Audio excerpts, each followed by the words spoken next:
નમસ્કાર મિત્રો. આજે આપણે ઘડિયાની અંદર થોડુંક આગળના ઘડિયા વિશે વાત કરવાની છે અને સમજવાની છે. જેમ કે આપણને 1થી 10ના ઘડિયા આવડે છે. બાળકોને 11થી 20ના ઘડિયા પાકા કરી નાખે છે. પણ આગળના જે 21થી છે તેમાં ઘણા બધા પ્રશ્નો રહેતા હોય છે અને પાકા કરવામાં એ તકલીફ રહેતી હોય છે. અને ઘણા બધા પાકા કરવા માટે એ લોકો એક ધારું શું કહેવાય ગોખણિયું જ્ઞાન છે એની જેમ પાકા કરતા હોય છે. પણ વાસ્તવમાં જ્યારે એને પૂછવામાં આવે છે કે 35 છક કેટલા, તો એને એ યાદ નથી હોતું. એ 35 એકાનો ઘડિયો યાદ કરશે, બોલશે, લખશે, આવું બધું થતું હોય છે ને આપણે જોતા હોઈએ છીએ. તો આજે આપણે એક ટ્રીક છે જેની અંદર 1થી 10 ઘડિયા જો આપણને આવડતા હોય તો તેના આધારે આપણે 100 સુધીના ઘડિયા બનાવી શકીએ છીએ. તો આપણે ટ્રાય કરીએ. કોઈ પણ ઘડિયો રેન્ડમલી આપણે પસંદ કરીએ, જેની અંદર સપોઝ 32નો ઘડિયો પસંદ કરીએ તો આપણે લખીએ 32. બસ આ થઈ ગયું. હવે બાળકને કે 2 અંકનો ઘડિયો આવડે છે તો આપણે સાઈડમાં લઈશું.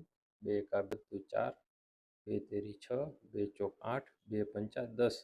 હવે અહીંયા ટ્વિસ્ટ અથવા તો જે આપણે ધ્યાન રાખવાનું છે એ છે કે આમાં આપણે એક સંખ્યા લઈશું અને વધીને અહીંયા ઉપર સાઈડમાં ઊભી રાખી દઈશું. જેથી આગળ એની શું કરવાનું છે એ આપણે વાત કરશું. 6 દુ 12 વધી ઊભી રાખી, 7 દુ 14 એની પણ વધી આપણે ઊભી રાખી, 2 અઠ્ઠા 16, 2 નવા 18, 2 દાણ 20, એમાં 2 વધી આવે એ આપણે ઊભી રાખી. હવે 3 એકાનો ઘડિયો આવડે છે તો આપણે એ શરૂ કરીએ. 3 એકા 3 દુ 6, 3 તેરી 9, 3 ચોક 12, 3 પંચા 15 અને આપણે આ વધી જે ઊભી રાખી હતી એની આ સાથે ગણશું એટલે 15 ને 1 16, 3 છક 18 વધી 1 ગણશું, 18 ને 1 19, 3 સત્તા 21, 21 ને 1 વધી છે એ 22, 3 અઠ્ઠા 24 વધી 1 ભેળવશું એટલે 25 થશે, 3 નવા 27 ને એમાં એક વધી ભેળવીએ એટલે 28 થશે ને 3 દ્રાણ 30, 30માં વધી 2 છે એ ભેળવતા 32 થશે એટલે કે 320.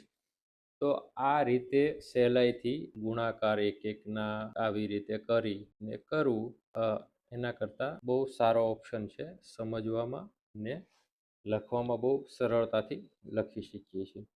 એના માટે આ જ રીતે આપણે બીજા ઘડિયા પણ બનાવી શકીએ 99 સુધી.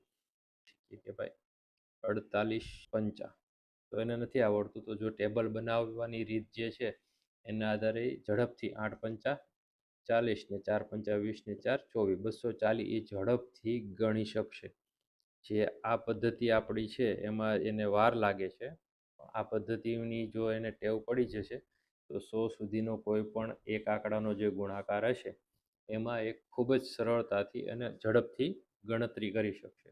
ને કોઈ પણ ઘડિયામાં જો એને પૂછવામાં આવશે તો મૌખિક જો એ થોડીક મહેનત કરે તો કોઈ પણનો જવાબ છે એ મૌખિક પણ આપી શકે છે.